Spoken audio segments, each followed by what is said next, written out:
Let's go to Acts 13, 33 and 34.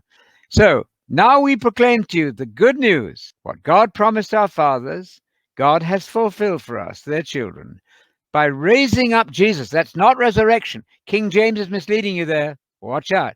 By producing Jesus, as it's written in the second Psalm, I become your father. And as for the fact that he raised him from the dead, then another quote.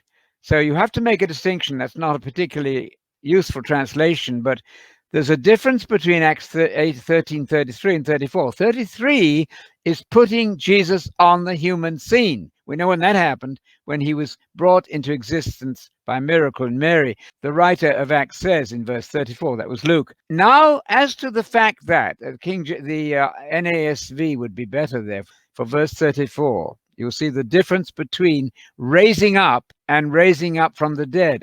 Let's look at the English Standard Version. As for the fact he raised him from the dead, that's 34.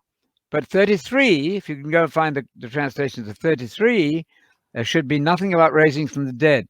Simply raising Jesus is not raising him from the dead. It's contrasted with verse 34. Verse 34 is raising from the dead. We got a good article at this on our site. F.F. Bruce was entirely in agreement there. So the King James is very misleading. So he was begotten in the womb of his mother, brought into existence. That's what yenao, begotten, means. Procreated, you said. He began to exist. He was brought into existence, Luke 1:35, in the womb of his mother by an absolute miracle. We don't inquire on how the DNA works or how the genes work. That doesn't matter. Just accept this wonderful miracle wrought in the womb of a young 15-year-old or whatever, however age she was. That's how Jesus began. For that reason precisely, Luke 1:35. For what reason?